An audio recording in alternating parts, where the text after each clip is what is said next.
Every summer, Taiwan conducts its largest military drills, the Han Kuang exercise.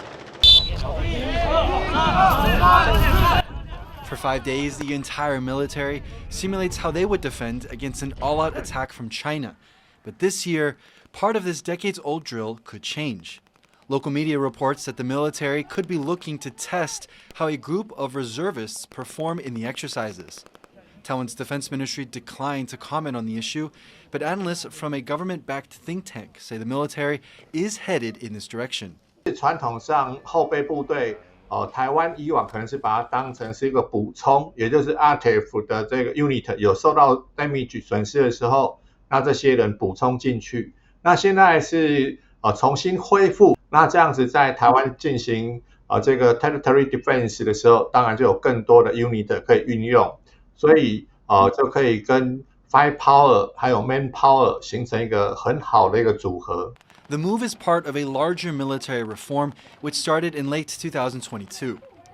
Eyeing threats from neighboring China, then President Tsai Ing-wen extended mandatory military service from 4 months to 1 year, and Taiwan has since implemented more realistic combat training and strategies. In terms of active troops, Taiwan is outnumbered against China, with 153,000 soldiers compared to Beijing's roughly 2 million. But Taiwan has one of the world's largest reserve forces, with close to 1.6 million people ready to be called up to serve. That's why Taiwan wants to make sure that this force is properly trained. So, yes, Taiwan has on paper, I think, a lot of manpower, but is that manpower trained to where they need to the level they need to be? And also, are they positioned and do they understand their missions well enough that they can perform them pretty automatically in the event of conflict? Taiwan's current policy sees both conscripts and reservists serve in mostly logistical roles, helping to provide equipment and support for the rest of the military.